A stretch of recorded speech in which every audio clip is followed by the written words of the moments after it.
7 anos em 7 minutos. O Brasil foi durante anos conhecido como o país do futuro. Hoje somos também o país do presente. O Brasil é reconhecido como uma das potências emergentes no mundo de hoje.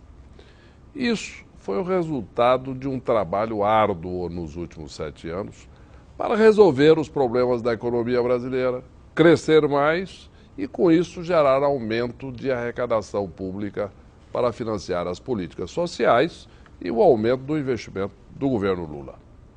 Baixamos a inflação de 17% ao ano no começo de 2003 para próximo de 4,5% ao ano em 2009, mantendo pelo 7º ano consecutivo a inflação sob controle.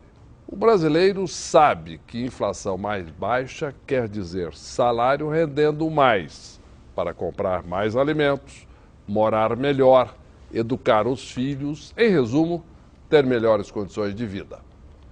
Em 2003, com um salário mínimo, se comprava pouco mais de uma cesta básica. Hoje, se compra mais de 2, o que significa mais alimento para a população brasileira. Este é um grande êxito da política econômica deste governo. Hoje, temos inflação baixa com a menor taxa de juros da nossa história. O brasileiro teve melhora substancial no emprego e na renda. A criação de empregos formais é a maior da nossa história, acumulando quase 9 milhões de empregos desde 2003. O desemprego tem tido queda consistente e mesmo agora, em que passamos pela maior crise mundial desde 1929, temos tido as taxas de desemprego mais baixas já atingidas. A pobreza caiu consistentemente. A classe de renda mais baixa correspondia a 31% da população. Hoje estamos em 18% e continua caindo. Enquanto isso, a classe média se tornou a maioria da população. Entre 2003 e 2009, o total de salários pagos aos trabalhadores cresceu 31% em termos reais. Isso quer dizer aumento da renda e renda melhor distribuída, com redução das disparidades econômicas. E isso ajuda a economia também, pois temos um número maior de pessoas para consumir mais alimentos, moradias, eletrodomésticos, automóveis e serviços. Nos preocupamos também com os problemas que poderiam vir do exterior. Em 2003, o Brasil tinha apenas 15 bilhões de dólares em reservas internacionais e devia 30 bilhões de dólares ao FMI. Hoje, temos mais de 240 bilhões de dólares em caixa, que servem como uma barreira de proteção contra crises externas. Antes, devíamos ao FMI e aos países ricos. Hoje, somos credores líquidos em relação ao mundo, ou seja, temos mais créditos do que dívidas com o exterior. O Brasil está mais forte e hoje nós é que emprestamos dinheiro ao FMI para que possa ser utilizado por países afetados por crises internacionais.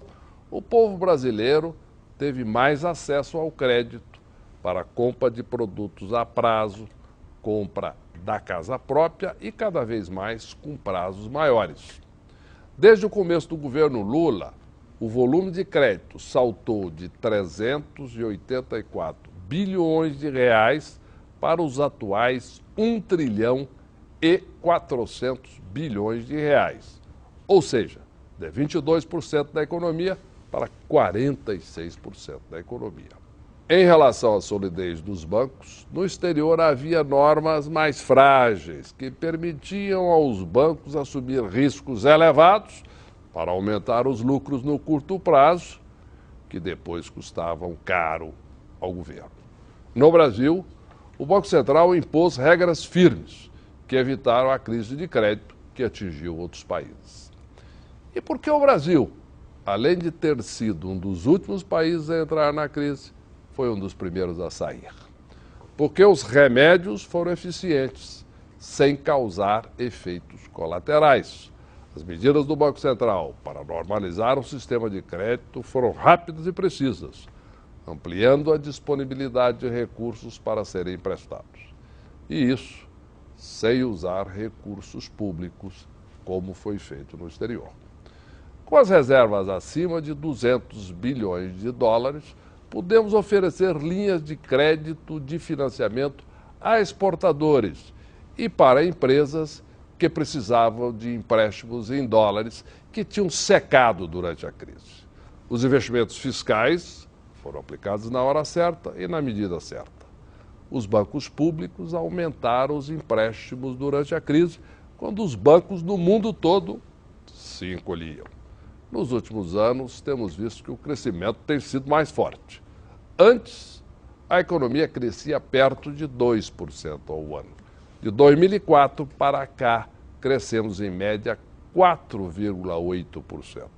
Em 2007, chegamos a crescer 6,1%, a maior taxa em décadas. E em 2008, acima de 5%, mesmo com a crise no final do ano. Em 2009, o crescimento foi menor, mas para 2010 esperamos um crescimento forte e equilibrado.